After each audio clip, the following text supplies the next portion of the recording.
Look at this. Whoa. Boost. Whoa. Lost boost. Hey guys, welcome back to Legit Street Cars. If you were around for the last Grand National video, then you know we fixed its rod knock with like $20 worth of connecting rod bearings, and everything was going great until it wasn't, and the engine stopped running altogether. Start. All right, now we got a bad battery too. So it's not that it won't crank, it didn't lock up or anything like that, but it just died out and it won't start anymore. Come on, baby. Come back to us. Yes! She's alive! We gotta figure out that high idle. This is crazy. Why? Why are you so high? But the engine sounds great. This is exactly where it was knocking before. There we go. Yes, that's where she needs to be. All right. Yeah, I had to mess with these a lot when I had my 80s Trans Ams, and they just need to be adjusted, that's all. And if you guys saw the last video where the rod caps were all mixed and matched and the rod bearings were destroyed, I'm assuming whoever did that probably messed this up. I don't put it past that person, that's for sure. All right, I shut the engine off because we have to replace the cracked belt tensioner, so we don't have a belt right now. The fan's going crazy. We don't want to overheat the engine or anything like that. But at the end of the other video, some of you guys had mentioned you'd still heard a little bit of engine noise. That was its first cold start. There is definitely no knock from the bottom end of the engine. Maybe a little bit of lifter noise. I don't know. We haven't even run this up to full operating temperature yet, but I really do not suspect any issues whatsoever. We'll find out if we have any lingering engine issues, but I don't think we do. I think we're solid. Okay, so we're gonna drop the tank, see how the fuel pump looks, see if there's a baffle that's broken or something like that, because in the first video, we found the broken fuel filter, but I'm not really convinced that's what fixed the car, because we also put like 9 or 10 gallons of fuel in there at the same time, and then it stopped dying. Right after the fuel filter, if you remember, we did a few passes in the back of the gas station, and it still died out. So anyway, we gotta drop the tank, see what's going on there. And you know, we're dropping a tank in the shop, and I think we can get this out in like 3 minutes with me talking right now. We did the Fox body in 5, and then we did the Cobra Mustang, I think, in like 11. All right, so the previous owner got that off for us. That's nice. And we just gotta take these hoses off. Honestly, I think this might take the longest amount of time. They double clamped this guy. I don't know about 3 minutes anymore. Oh, we got fuel. There's still a little bit left in the rail there. I really shouldn't have talked so much crap. This thing is stuck on. Come on, you're killing our time. Almost. Ah, there we go. Okay. Oh, all right, we got one. What are we at? How bad did those things kill us? Oh, we're at 4 minutes.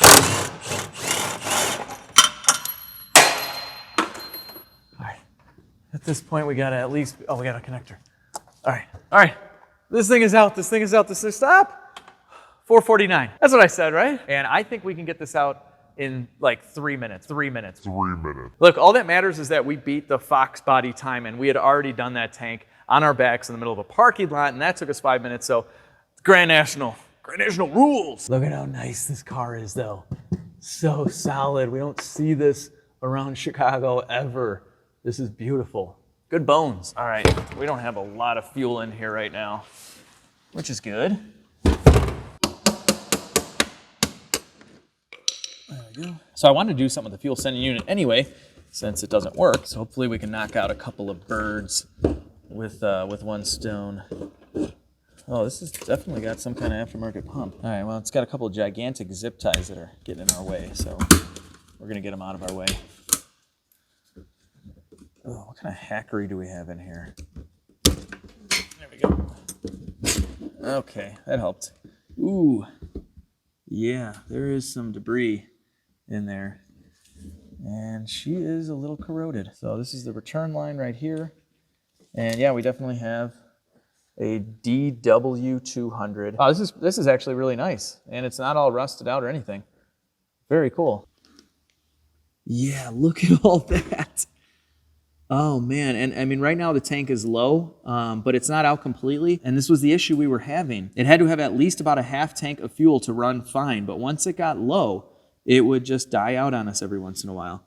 And I think it was also, dude, this looks like sand. Did someone sabotage this car? It's possible they dumped a bunch of sand in here. Doesn't really explain this kind of, yeah, that's, I don't know. This is crazy though. So this is funny. The float arm is straight up missing, so that's that problem. We'll have to order one of those up. Okay. And this wire literally just came right off. I didn't even do that. It just hit my knee. So that's not a good connection. That could be the issue too. These two issues, the sock getting clogged, the sand in there, and this connector just falling right off could have caused all of our issues. Wow. And then we have no float here, so we got to order up a new float. It's maybe in the tank. I don't know. We got to go find it. Now with that, let's figure out some more fuel pump stuff. Actually, no, we need to clean this tank out and see what that magical goo is. All right, let's get the borescope camera in here. Get an up close look at this. This definitely looks like sand to me. But what I want to know is if we go outside of the little sump, is this stuff everywhere else? Wow, yeah, it is. Okay, I thought we'd just be able to clean up this sump, but we're gonna have to pressure wash the whole tank. All right, we're gonna dump out the fuel before we wash it. All right, guys, let me show you how to siphon fuel the real way. We want to use one of these transfer pumps to get the ball rolling. And there we go. So you could either just use this to pump it out. If you don't have that much, it won't take you that long. Or you can just let it siphon itself while you go do something else. But this tank is so low right now that we need to search around with the hose, so we're just going to use this. And you can also suck up a lot of the garbage by using this pump. Look at this, we're already getting a ton of the sand out. Oh yeah, it's very satisfying. Okay, so we have all of the fuel out. We're just going to fill this with water, kind of slosh it around.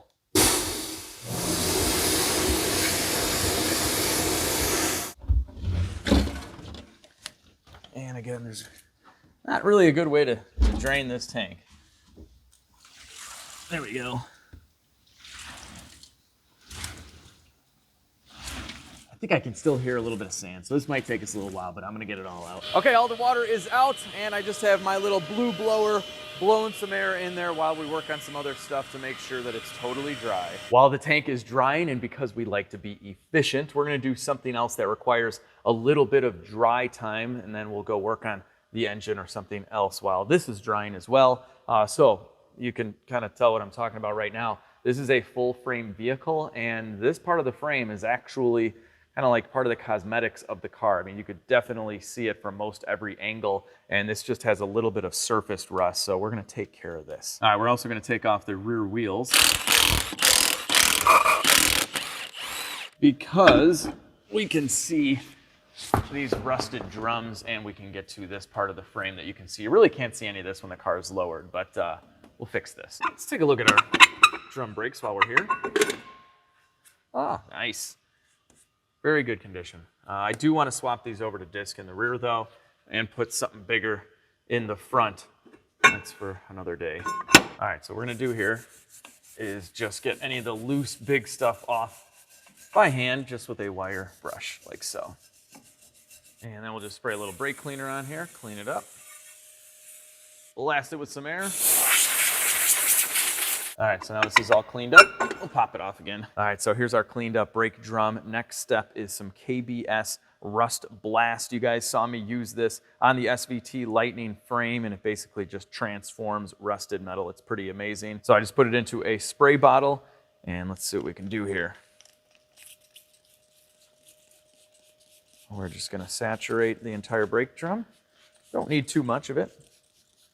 Just get it wet. So on the Lightning frame, it converted it pretty much right in front of our eyes. This is working right now, but I think it's gonna take a little bit longer. You can see it's starting to get lighter in here, so we just have to let it sit, sometimes for a few hours. I stepped away for a minute and it's working.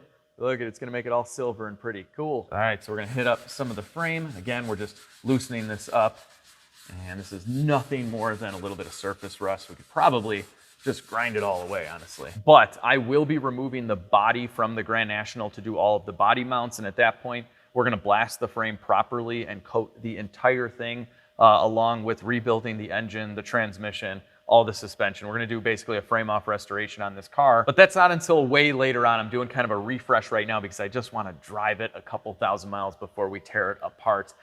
So this is in no way a permanent solution. I just can't be driving around with like literally rust showing on such a beautiful car that's been painted. It just doesn't deserve this. All right, just after a few minutes with the wire brush, just by hand, this is what we have. Go ahead and get the dust off. I gotta say, the Grand National just needed, like, I don't know, even just like some kind of plastic ground effect or something from the factory just to cover this area. Like the pinch welds and the frame are just exposed. It doesn't, I don't know.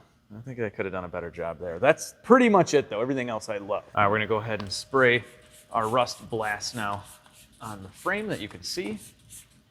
And I don't believe this would do any damage at all to our paint, but we're just gonna be extra careful.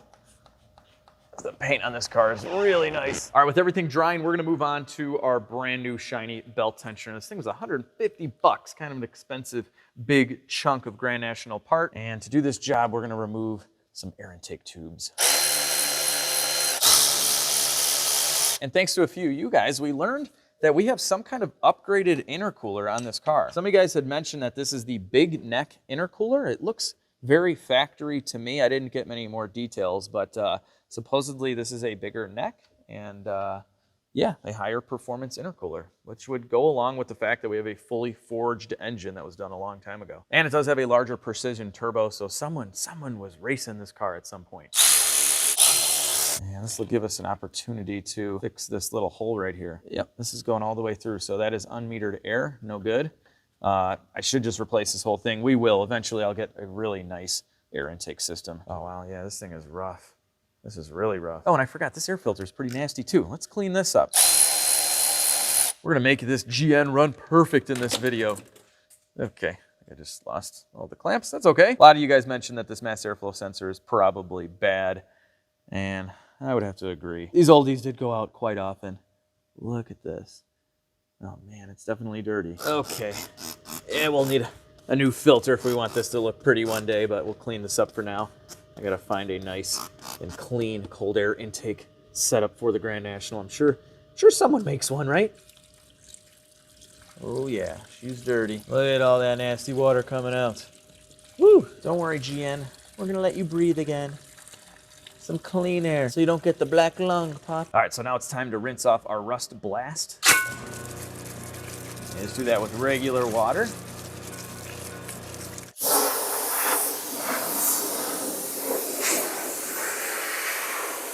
Now that it's rinsed off, we're letting it air dry, and the white is the zinc coating, so that's what's gonna protect it so it doesn't rust again. And yeah, we're gonna be doing this entire thing again when we do the frame off restoration. But the reason we didn't see that immediate difference like we did on the Lightning frame is because on that one we sandblasted the frame, so it was almost perfect as is. But this is still gonna look good once we're done with the final step. All right, so while that dries, we're back up top to remove this alternator and replace this tensioner. So I've already disconnected the battery. You always want to do that so you don't start welding to things.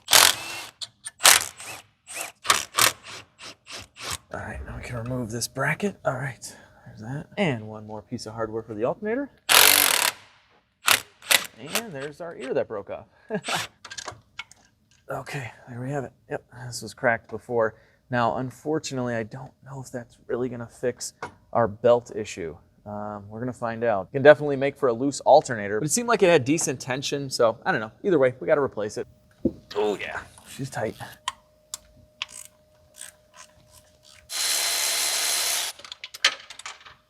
Ugh, it didn't make it to the ground, great. Goodbye, tensioner. You've served this Grand National well, I think, I don't know. So this is actually an upgraded casting that fixes a bunch of design flaws from this. So it's a heavy duty tensioner, and you can see here the pulley has walls to keep the belt kind of more centered. So a very nice upgraded, and it's shinier. All right, going in with the new one. We found the bolt in the Bermuda Triangle of the Grand National frame. Flip it around, there we go. All right, she's in. I kind of forgot how this went for a second. Guys, let me know in the comments section. Should I kind of just get everything powder coated black on the engine when I do the new one eventually? I don't know. Oh, and by the way, guys, this isn't gonna be for a while, the frame off restoration and everything. Like I said, I want one season to just drive and enjoy the car, just working as is, and then we'll do it. So it'll be like probably the frame off, the actual insane restoration will probably be like a year from now. So we're gonna complete like a pretty big refresh on the Grand National just so I can drive it for a year and have fun. So that's how this series of videos will conclude. This thing is still gonna be sweet. And honestly, to most people, it'll look pretty much the same now as after we do the actual complete restoration, but that's just how it goes.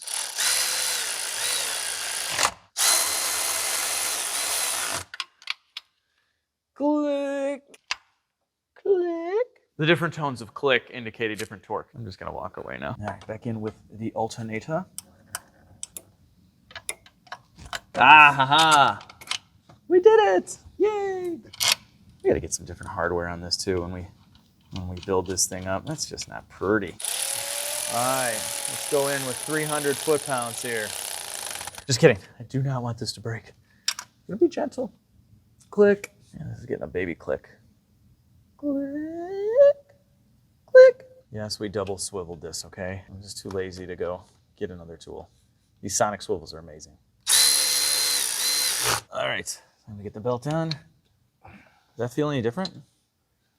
Oh, wait, yeah, this is much tighter now, but in a good way. That's perfect.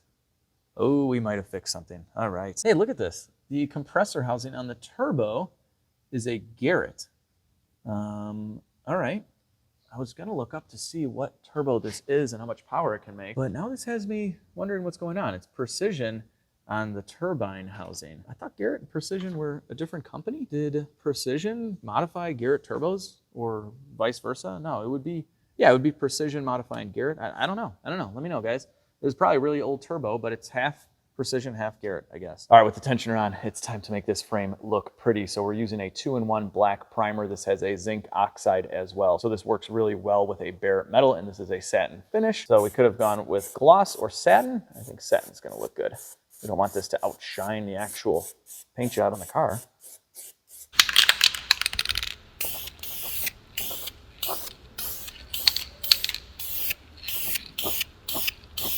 You can seriously get carried away. I just want to spray everything. It's making it look so good, but we're just doing a little quick one here. That's all. I'm gonna invest like 10 bucks into this, and it's gonna look a million times better. And then I'm gonna invest like hundreds and hundreds of hours into the frame off restoration, and most people will never ever see what we do. It'll just be like, oh yeah, it looks the same now. Yeah, cool. Oh man, this is looking good. Look, you can't even tell anymore. I mean, obviously we're coming at it from like the bottom side of the car, but when it's level, I'll show you guys. But wow, what a difference. Before it was just an orange eyesore just flashing at you that this thing was all rusted. It looked much worse than it actually was. Wow. All right, so I'm just gonna finish this off by spraying the drums. All right guys, check it out. We just got a new fuel sending unit and a new fuel pump. So this is a DW200. And we found another DW200, which is actually a 255 liter per hour pump. So this is a Deechworks pump, and these are used on a lot of European cars. They're very reliable, and this one flows a lot. So we're gonna stick with this, and we're gonna get a new one. We have a new strainer, all new wiring. Oh yeah, this is beautiful. All right, so we're splicing in the Deechworks connector into the harness here for our fuel sending unit because it is different. We're using the best crimpers in the world from Sonic. If you guys have ever wanted good wire crimpers, definitely get their kit. It comes with a bunch of these different anvils. It's really nice. Oh, and if you haven't noticed, we have 1978 Michigan license plates on here. I thought they just looked cool on the car, but I am awaiting my LSC GN plates. Those are the plates I pretty much put on anything I'm keeping. Oh, and let me know, what should we name this car? What should we name the Buick Grand National? It's gotta have a nickname. Oh, and another question real quick on the GSX, which I will be restoring hopefully very soon. This is a long-term winter project. Should I get LSC DSM or LSC GSX? All right, we're ready to install our new pump. And look at this. They broke off the little holder for the pump on this one, and it's missing the float arm. This thing was all jacked up. We're gonna make it nice and pretty right now. And we did have to modify the bottom of this a little bit. We had to trim the isolator as well. That's just because we're running a different pump. All right. Get slid in like that, and then we just slide our pump in like so. Plug it in our pump. They do make a tool to crimp these clamps in, but I don't have that. Well, we can just use some good old-fashioned side cutters. Really all you need. Give it a good squeeze. She ain't going nowhere. And then our new sock just snaps right in. Then they give you this to hold it in, which is really difficult to install. A lot of these socks just press on. That's much easier than this, but What are you gonna do? Get on there. This might take you like 5 minutes to do. This is really annoying. Get on there. This is so dumb. Oh, I think I might have got it.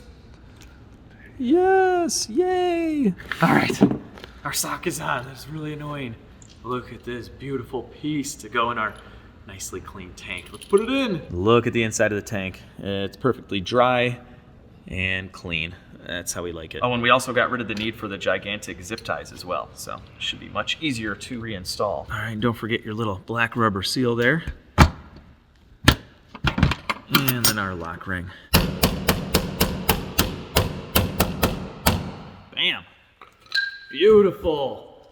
Oh man, we already got the new fuel filter as you guys saw in the first video. We essentially have a new fuel tank. We cleaned it up pretty nice. New fuel sending unit, new fuel pump. We don't have new fuel injectors, but I think they're working fine. Let's get this tank back in. All right, guys, here we go. Timer's on. Seriously? Dude, you take away these hoses, we can do this in 5 seconds. Where are we at? Where's the phone? 409, 409. All right, I reinstalled our intake. We're gonna replace this though by the end of this video. We got some on order. I hear the fuel pump coming on. Nothing yet, still on the gauge. Okay, here we go. Our gauge is moving again. All right, we're primed. Yay. Beautiful. Oh man, that's nice. The idle is still a little high. It is cold though right now. And we do need to properly adjust this by checking the voltage. But yeah, so far so good. This is running great. I mean, absolutely no knock whatsoever. Definitely needs some more idle work, that's for sure. All right, yeah, it idled down a little bit. I'll take it for now. We have a little bit of adjusting to do, but overall, all right. All right, so my guys down the street installed a wideband bung for me right in the downpipe, and just like my turbo Trans Am, we put it very accessible under the hood because these sensors do go bad every once in a while, so we don't have to get underneath the car to swap it out. And here is our brand new wideband anti-seize on the threads and all. There we go. Run this guy through here.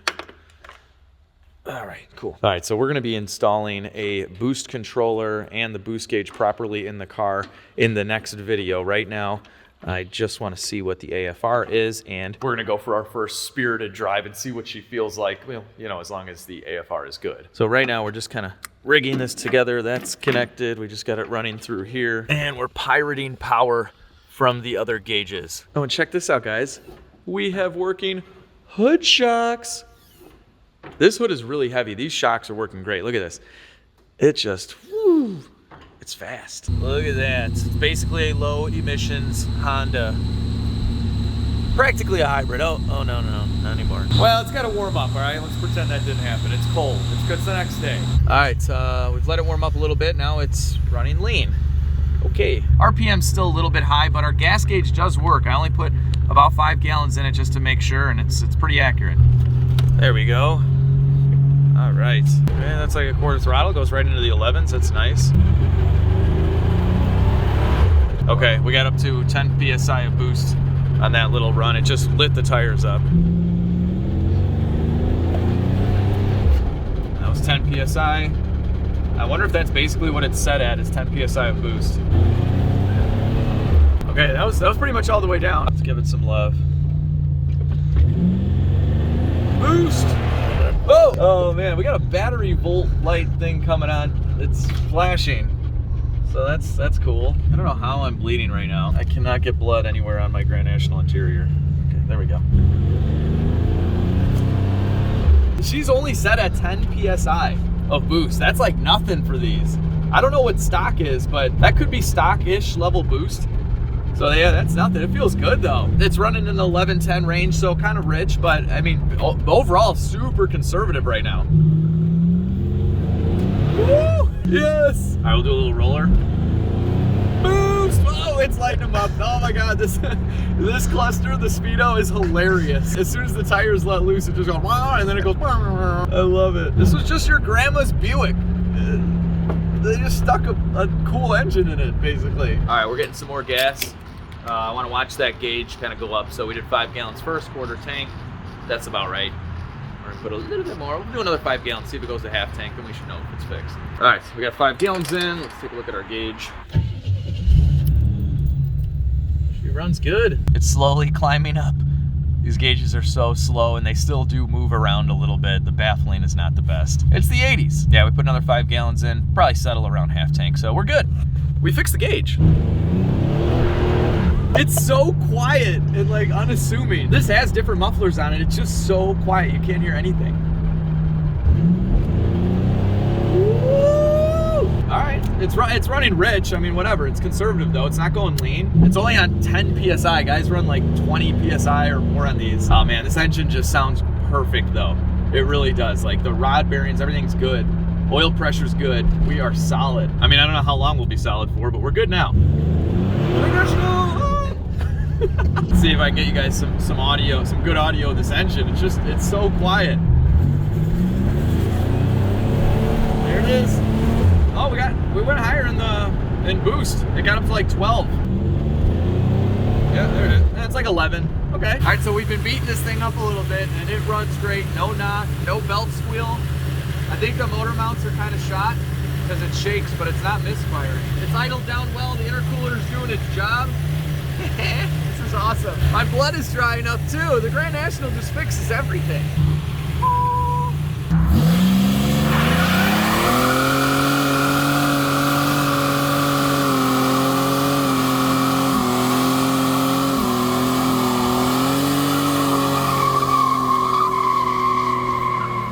Yeah, it idles perfectly, 14.7 to 1. Yeah, stoichiometric Grand National. And yeah, we got the idle down. It's at like 900. It's still a little high. I mean, if this gauge is any sort of accurate, which it probably isn't. Good vacuum, right at about 15 inches. I do think this might just have a stock cam in it. I'm not really sure, but it doesn't sound that crazy. It runs well though. We fixed the gauge. We fixed the whole fuel issue. Look, it's off idle is great. It shifts nicely. It's a little harsh on the downshift though. Whoa, that sounds so bad. I don't know. He's probably looking at me like, nice headliner, dude. All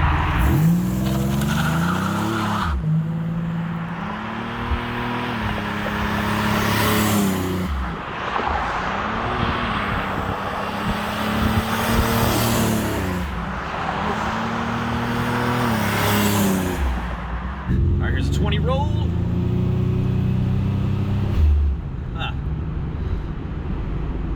Lost boost. It's at like 8 now. And hold on. So the boost is way lower, AFR is way up. I wonder if we pop something off.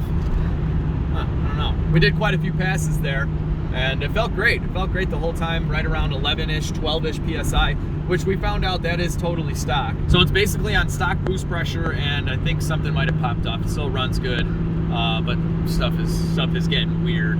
And it's starting to snow, so that's awesome. But anyway, the car overall, I mean, it's not fast by any kind of modern standard or anything like that. It feels, you know, decent. The boost kicks in, it feels cool. It feels nostalgic.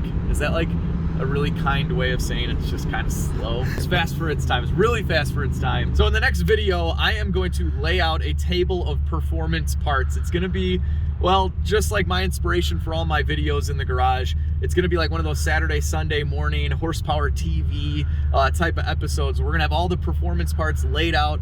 We're gonna do quite a few of them at the same time. Kind of easier bolt-ons for the most part, but that are gonna result in a big boost in power. I'm really excited. I think it's gonna be a ton of fun. We're gonna go back in time and just do a bunch of kind of like retro mods. Mods you'd still do today, but very popular stuff that was done to this car many years ago. So we might also have this headliner fixed by then. Maybe I found a shop down the street that can do it, but come and join us and find out if we have a fixed headliner and if we've made this thing any faster. So with that, I hope you guys enjoyed another Buick Grand National video. I know that I did. I love this car so much. And if you did enjoy it, give it a big thumbs up, share the video with your friends, subscribe if you haven't already. Going under a bridge, it's gonna kill my lighting. There we are. Most importantly, have an awesome day. I'll catch all of you in the next video.